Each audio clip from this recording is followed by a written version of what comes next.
So I do this all the time. Like, here's one. Name a college football player for next season. Go ahead. Go ahead. I'm waiting. Can you name one? Name a college football player for next season. Now, you may have one or two in your mind, but there's so many big-name, talented quarterbacks that everybody knows about that are coming out this year. Most people have no idea who they are. And I understand fully the way in which we sell stories in the media leads you to believe something that you believe and you know to be true is in fact true, and it's not that true. What we report in the media constantly is these schools make billions off their athletes. Okay, that sounds powerful. Sounds really powerful. Here's the thing. Schools make money off of all of their students. That's the first thing you have to. If you knew how much money they were making off of every student and then measured up in comparison to what they're making off the athletes, in considering how much they're spending on the athletes, you're like, that can be kind of a bad deal. Yeah, but it allows them, even if you're not making a ton of money off of your sport, what it allows them to do is you have the pomp and the circumstance and you bring in the donors and you get more money, show them around campus, have them watch a football game, meet with the president, shake them down for some money. Hey, we'll put your name up on a building. That's what the real money is. The real money is in the number of students. And heck, if you want to do it online, even better. Now we don't have to pay for a teacher to come in, whatever, But number of students, especially on campus, because now we can, everything that they charge you for when you come to school, they upcharge you on, right? It's like going to New York. You guys ever been to New York recently? I'm in New York. I really want a hot dog. That's $4. For a hot dog? All right, I want a Snapple. It's $5. For a Snapple? I want a slice of pizza. Now, there are 99-cent slice of pizza places. Those are cheese. Throw some pepperonis on, right? Do pepperonis really cost $1 for 4 pepperonis? No, but that's how much they charge you for them. That's what college is like. Everything is an upcharge. Your dorm, your room, your books, your tutoring, blah, blah, blah, blah, blah, blah, blah, blah, blah, blah, blah. They make money off other students. And, yeah, the contracts have 3 commas. They're also for 20 years for 14 schools. Like, do the math. It's not what you think it is. But I've long contended that the NCAA's entire argument is flawed.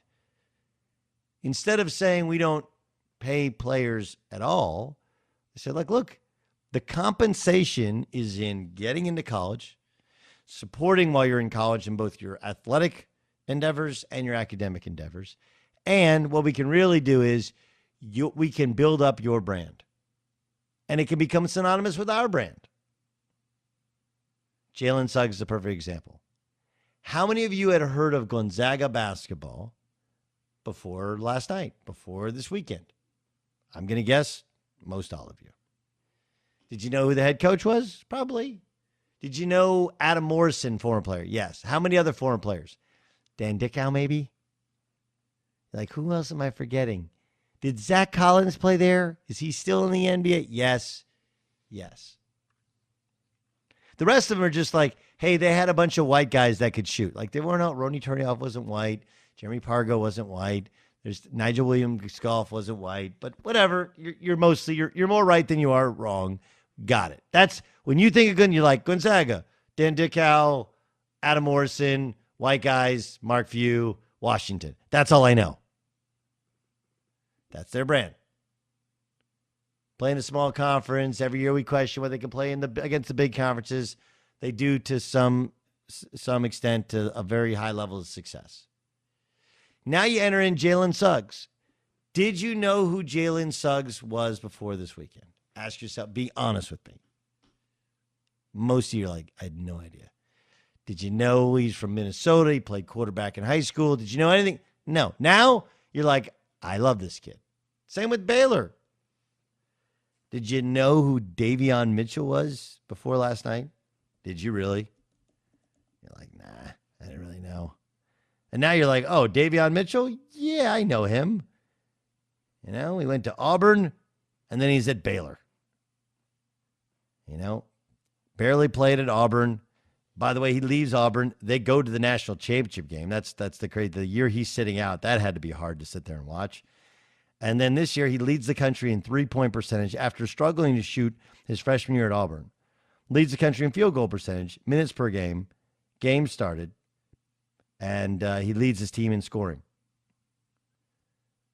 Right? And he's an incredible defender. And so you just sit there and go like, I had no idea. I didn't know his story. I didn't know where he's from. I still don't know anything. Why did he leave Auburn? All these other things. So it's interesting to me on how the NCAA doesn't do a good enough job of, yet not only do you have no student loan, no student debt, and do you get all the proper training, the real value is in the promotion. It's in the promotion. So that if the second you stop working, you don't even have to be one of these known guys. The second you stop playing basketball and you're like, hey, I want to go get a job, you go apply for a job like, oh, you play Baylor? You play basketball? Oh, you play that national championship? I love that team. What are those guys doing now? What was that like? Wasn't that during a pandemic? Huh. That's how you get a job. That's how it actually works. And Jalen Suggs is the perfect embodiment of it. You know? He is now a household name because of one great pass, a block shot, a pass, and an incredible shot. Household name. Should he have been a household name anyway because of his talents? Of course. But that's not the way the world works. We need a reason. The players in the G League are better than the players in college basketball. We have no reason to watch the G League. Nothing really decided by the G League. So you can tell me I'm wrong, but you know I'm not. And that's kind of end of story.